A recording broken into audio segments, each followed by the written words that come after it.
So you might be asking yourself whether or not you should start arbitrage or a wholesale business when it comes to selling on Amazon FBA. And in this video, I will fully break down these two models, as well as the pros and cons and how you can succeed regardless of which model that you choose.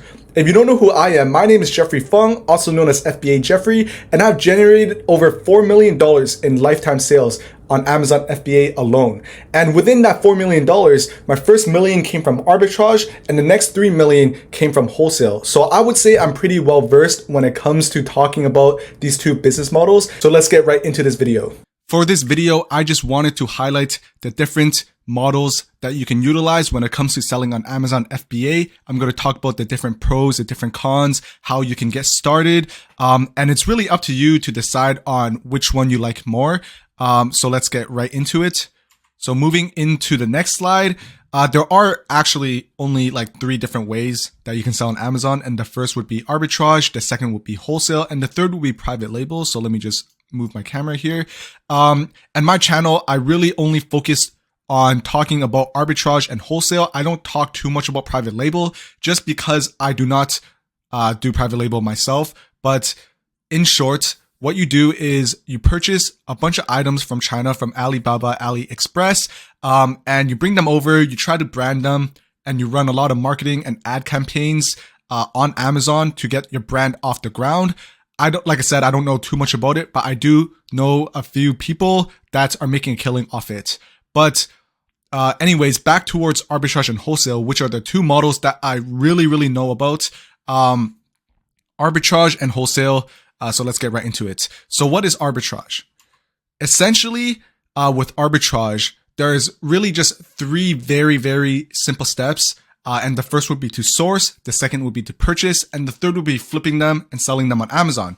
And when it comes to sourcing, you really want to source products from retail stores in person or online. So these stores are big chain retailers such as Walmart, such as Costco. There's a whole bunch, even Target.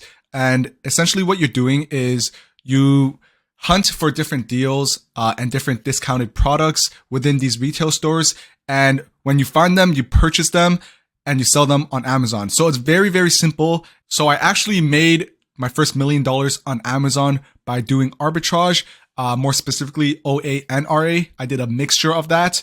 And what I do remember was I used Rakuten, which is basically like a website which shows you different stores and it offers different cashbacks depending on the day. And sometimes there'll be sites like Walmart where you could get 2% or 3% cashback, or sometimes there'll be like a site like Foot Locker where you get 10% cashback. So it's really that good with arbitrage. You're kind of manifesting your own margin because you're using different coupons, you're using Rakuten, and it's very easy to get started. And essentially the backbone of arbitrage is just to source. You spend every single day sourcing, and the more you do it, the better you will get. And the better you get, the more products you will find. And it'll get to a point where you won't have enough capital, just to spend. And that is a good thing. That is a good and a bad thing. It's good because that means you're doing it correctly and you are scaling very quickly, which is the ideal situation. But the bad thing is, you will be kind of financially stressed. You won't have a lot of credit card space at all times, but that's part of the game. And you essentially want to just always hunt different websites. There's a plethora of sites for starters. Like I said before, there's Walmart, there's Costco, there's Target, but you really want to eventually branch off and find smaller retail stores, mom and pop shops, where you can really build a connection with the store owner, and quote unquote get exclusives with them. But yeah, that's part of the game, right? It's very simple. It's not that difficult to understand. And within arbitrage, I've just quickly highlighted 3 sourcing strategies that you can use to succeed. And I have used these 3 strategies myself. Obviously, there's like a few more, but off the bat, these are the 3 that I strongly recommend you guys utilize. And the first will be manual sourcing, second is reverse sourcing, and third is storefront stocking. Essentially with manual sourcing, you hunt through that discount section of retail stores and retail sites. Essentially what I was talking about, where you look at flyers every Thursday. That's, when items go on discount in my area at least, but you go through the flyers, you go through the deal section pretty frequently of every single retail store, and you just compare it with Amazon. And eventually you will find a product. And when you do, you buy a bunch of them and you sell them on Amazon. So that's manual sourcing. It's the OG version, the most original and the most basic version. There's a bunch of videos on it. I do plan on making a video on how I manual sourced, because this was the strategy that I used, I would say 70% of my time. And that's where I found a lot of success with. The next would be reverse sourcing. So essentially you start on Amazon.com and you find brands that are doing well, a brand like Nike, a brand like Lego, and you go backwards from there. So if you see, like, for example, Nike socks, if you see this item is selling 10,000 times and you see 50 different sellers, that means 50 sellers have found this item profitable, and chances are you can too. So you work backwards from there. And the last would be storefront stocking. And essentially it goes hand in hand with the first two methods, because once you find the first method, or once you find the first product using manual sourcing or reverse sourcing, you could go under the buy box and look at other sellers, and you could find probably a list of 10 to 20 other sellers that are all doing arbitrage, right? And you could go through the storefront and find other items that they're looping as well, because chances are, if you find the original item through manual sourcing, also known as arbitrage, and then you go on that listing and you see another seller who also carries that item, there's a good chance that they purchased that item from the exact same store that you have, and they probably also do arbitrage, and you can find other items like that. So storefront stocking comes very effective once you fully mastered and you really understand how to manual source and reverse source. So I just wanted to give an example of two items that I've sold before using arbitrage. The first would be a backpack, a North Face backpack actually, and the second would be Nike socks. So these items were great. The left is the North Face backpack. I believe I bought about 200 of them right before back to school. And the right side was Nike socks, where I bought them, I believe, right before summertime. And one thing to note, guys, with arbitrage, you will find a lot of success hunting items by season, right? So it really depends on what the season is. And I also want to really highlight there isn't one specific sourcing strategy that is better than the rest. So going into the pros of arbitrage, the first is that it's very easy to get started. And I know a lot of people, I myself included, when I first got into Amazon, I did arbitrage mainly because I heard a lot of people online, they were saying it's the easiest thing to do. I saw a lot of screenshots. A lot of people were making a lot of money. And yes, that is the case. As I highlight in my third point, actually, it's a great way to run up your bag. And it's honestly a very fun way to learn the ropes of Amazon. But in my opinion, it's not the best way. And I will also highlight that in a couple minutes as I go into wholesale. But yeah, with arbitrage, it's very easy to get started. You can find a plethora of products. Just go into your local Walmart, your local Target, go into the discount section. You will probably find at least 50 different brands and majority of that you probably never heard of before. So that right there is a plethora of products that you can hunt for and that you can compare with Amazon.com. And just because you never heard of this item does not mean it doesn't sell well. It doesn't mean that other people or other potential customers have never heard of this item before. So don't make that mistake. And it's a great way to get started, because when I first started Amazon, I didn't have too much money to my name. And I used arbitrage. So I started off with shoes. I spent $100 on a bunch of shoes, and I think I made like $40 or $50, and it basically compounded from there. And I got to a point where I sold $1 million using arbitrage before I converted into wholesale. The first would be that it is unsustainable and it is very reliant on trends. And I guess you could kind of twist it as a pro, but I'm going to say it's more of a con, just because I'm someone who, I rather believe and know that I can still sell the same items for months and have quote unquote more sustainability.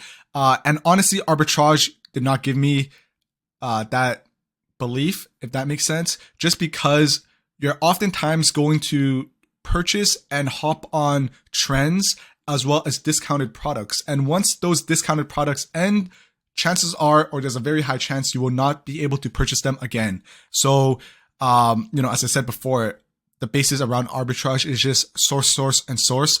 So now moving on to wholesale. What is wholesale, right? Essentially, you're sourcing and then you're purchasing, and also you flip on Amazon, which very similar to arbitrage as before. But instead of sourcing from a retail site, you are finding authorized distributors, of big name brands, and you reach out to them. And I have made a video. I made a few videos actually on my YouTube channel where I talk about how you can source these wholesale distributors. And this is what I do full time now. This is the strategies that I have used, and I have done like just over $3 million in sales off wholesale.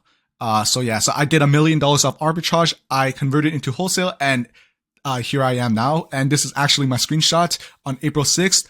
I've done 8,000 in sales and I made 2.4K in profit, which is amazing, right? But yeah, so going back to my point, you're sourcing and you're finding these authorized distributors that carry the big name brands like Tide, like Dove, Colgate. And then once you reach out to them, and you open up an account, they would provide you a catalog sheet where you can scan through them one time and you can mark down or highlight all the profitable items that you find, and you essentially purchase them in bulk. And what I mean by bulk is you're buying 50 to 100 units, and you list them on Amazon via FBM, FBA, and you generate sales. And once these items sell out, you order again. So that's essentially one of the main differences between arbitrage and wholesale. With wholesale, the best part is once you find these profitable items, chances are you can buy them over and over again for, many months, even years. Whereas arbitrage, it's more so like you buy them once and you go on to the next item. So I hope you guys really understand what I'm getting at. And the backbone of wholesale is to consistently outreach. So instead of sourcing like arbitrage, you are consistently finding more distributors and expanding your catalog. So you're going to use different sequences and different prompts. I talked about this in a previous YouTube video. If you guys want to learn more, just watch that. But you're going on Google and you're searching distributors near me, or like Colgate distributors near me, something like that. And you're going through different websites, you're outreaching, you're sending emails, you're calling, you're doing all of that for a majority of your time until you build a catalog of profitable items, which you can loop and run up your cash from there.